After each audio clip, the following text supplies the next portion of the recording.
Hey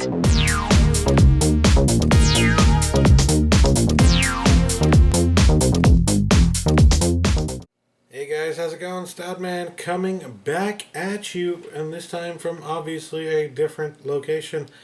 I'm guessing at this point that I will not have the time to go through and edit my big move video for a little while, but I did want to tide you over with some content between now and then, because I'm not, the move video that I'm doing, it's probably going to be a bit longer than usual.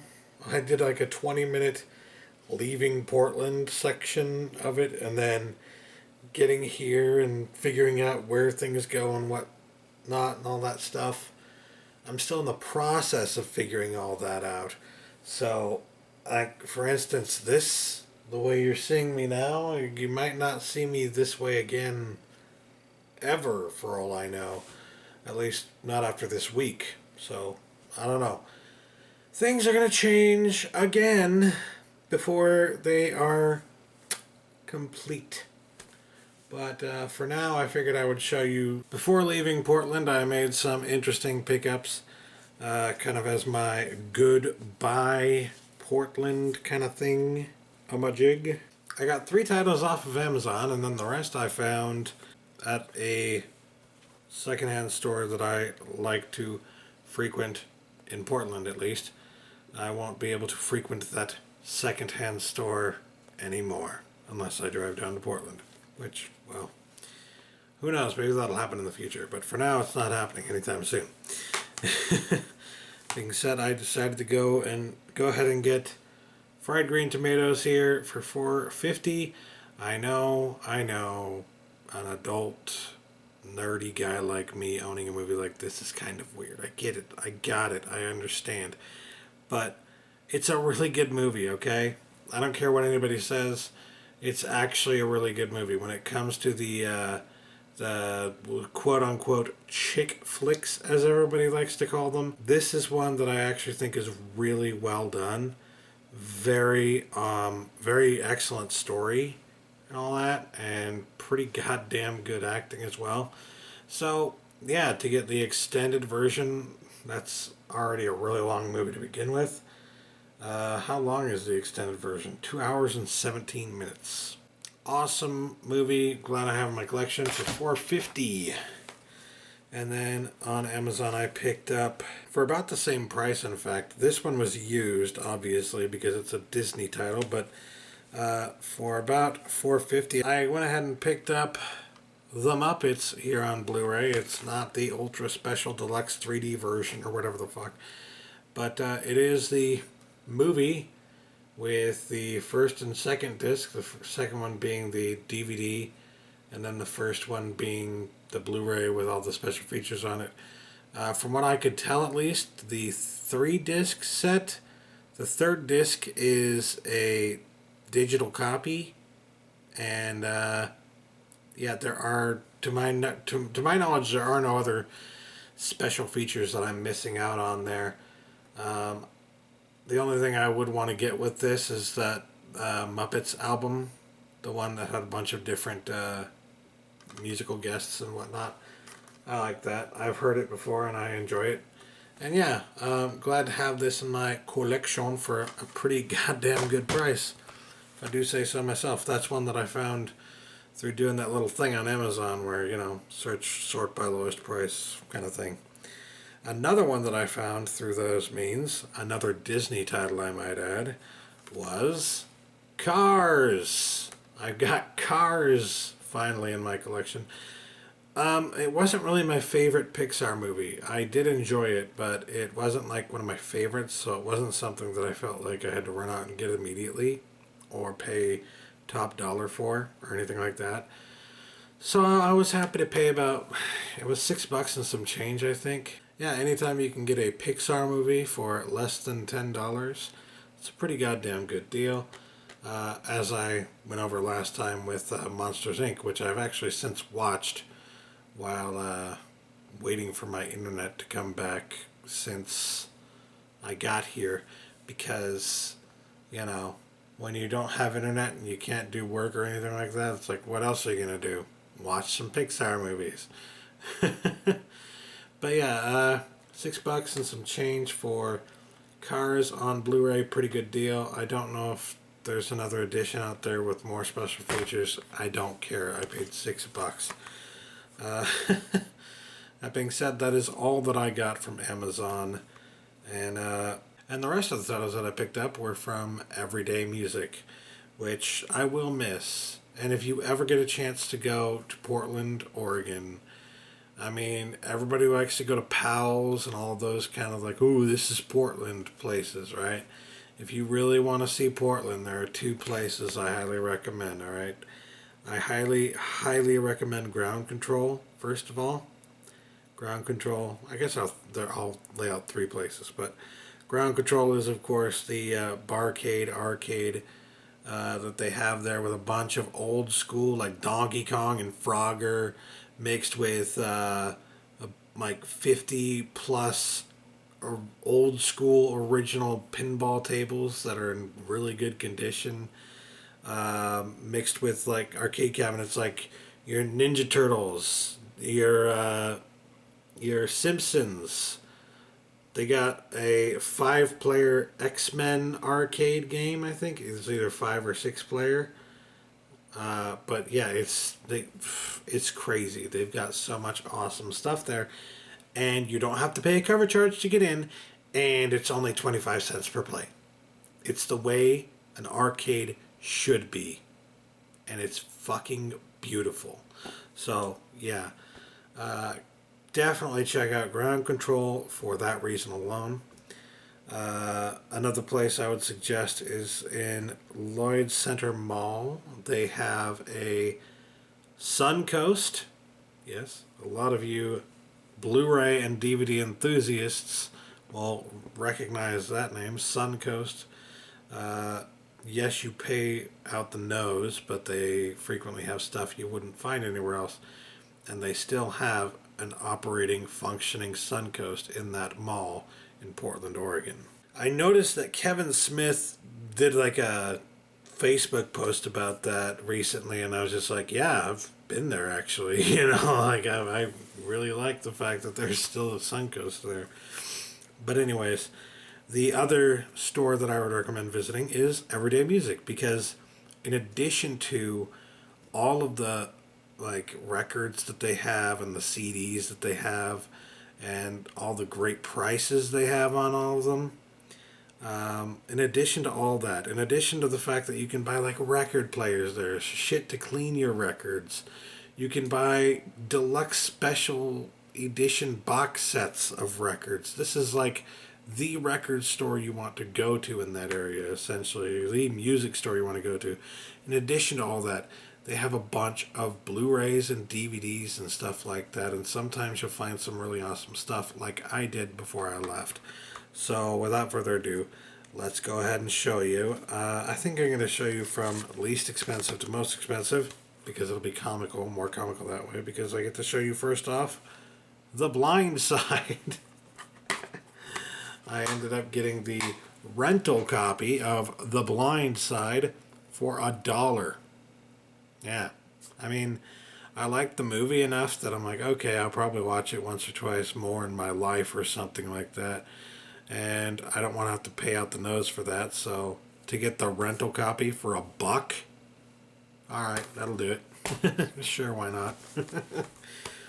And next up for $3.95 I found Red Lights, which is a really cool, like, mystery slash thriller slash suspense kind of movie. With, I guess there's a little bit of fantasy slash sci-fi in there as well. But it's actually a really good movie, and I really enjoy it quite a bit. I watched this with my friend Brandon, I believe. I believe I did. Even though he will probably tell me, no, you didn't. But I think he's just forgetting. I'm the one who usually forgets things, so he's quick to say, well, no, you're the one that's misremembering. But I'm almost positive that we watched this together. Regardless, it is a really good movie, and my face is totally blue now, I noticed just now.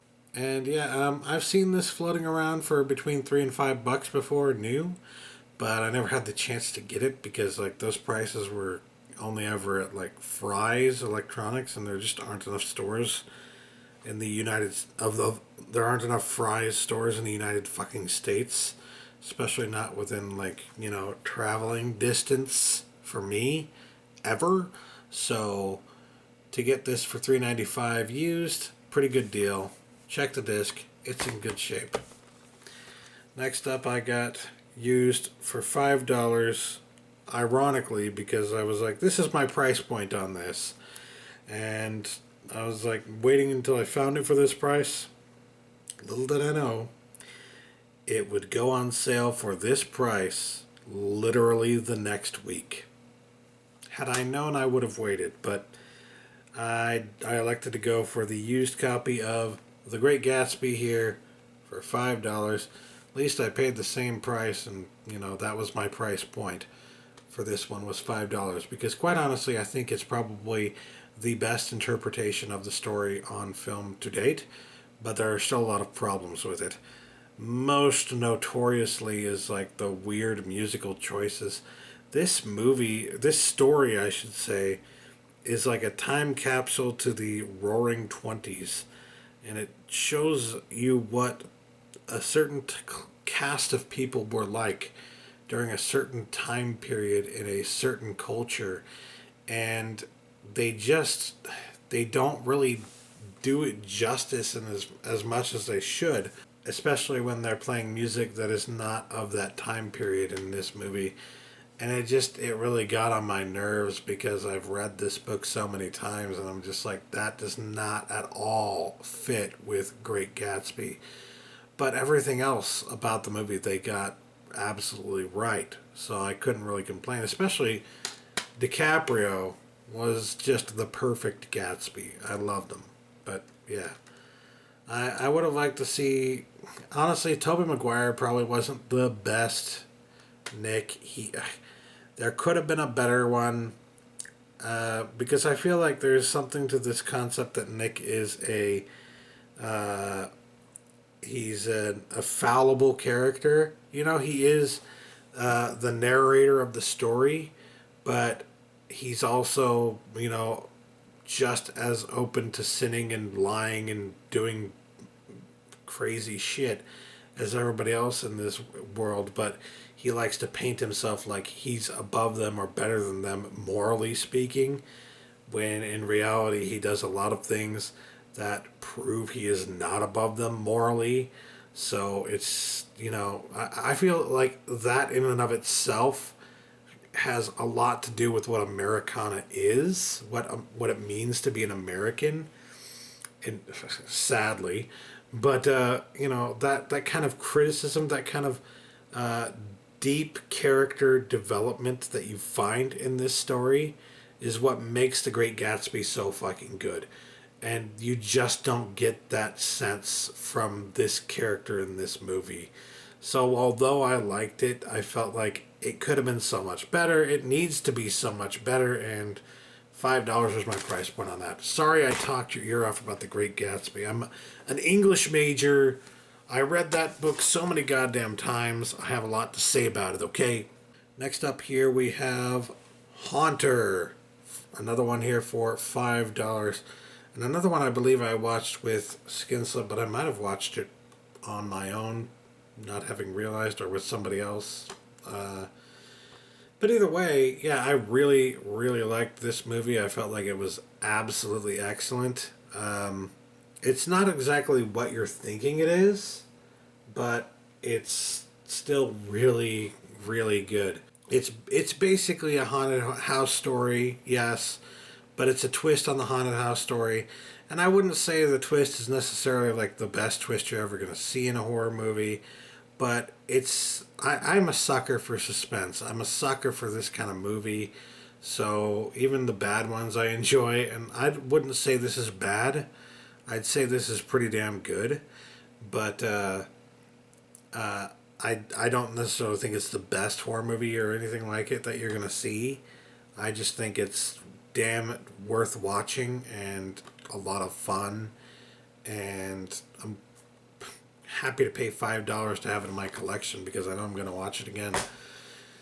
Last but not least, and this is absolutely last but not least. This was actually the first one that I found there when I was looking through their Blu-rays and was just immediately stricken and said, that's coming home with me. Citizen Kane, the Digibook.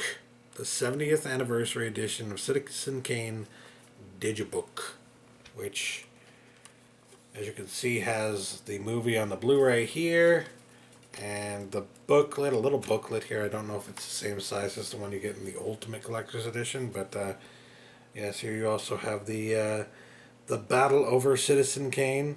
And if you got the other version of this, the Ultimate Collector's Edition, it also came with RKO 281 on DVD, which I already have. I don't know where it is right now. I just need to find it. It's probably in a box somewhere.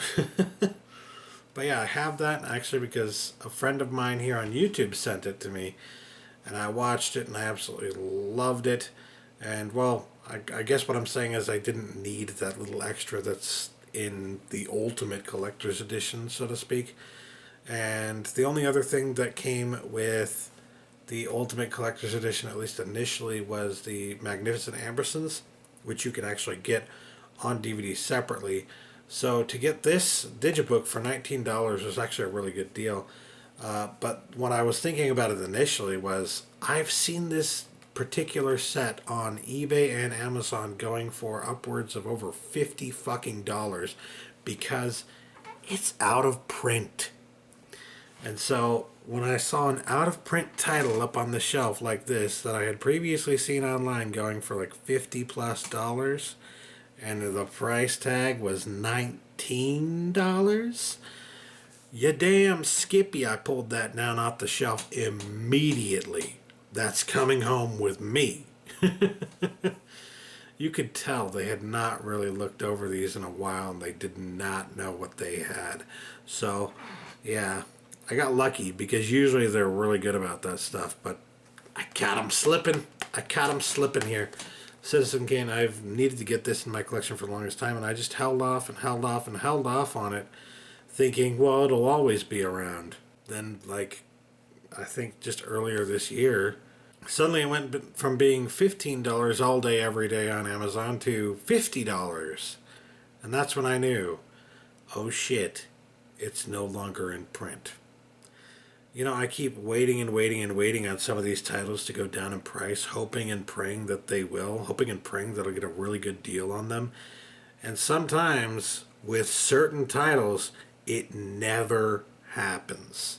Because the studios are simply not willing to drop the price point on those beyond a certain point. And Citizen Kane is definitely one of those titles that's like, they are not willing to let this one go for cheap. They will not let it go for cheap.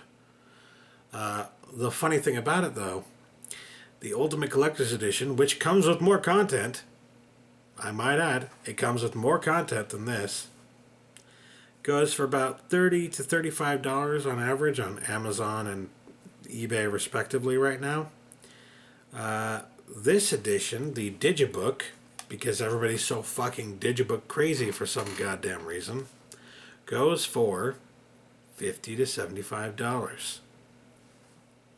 I don't get it, but whatever. The main thing to me was to get Citizen Kane in my collection, and while I could sell this for $50 to $75 and then use that money to get the Ultimate Collector's Edition for less, I honestly don't want to go through the trouble. I don't.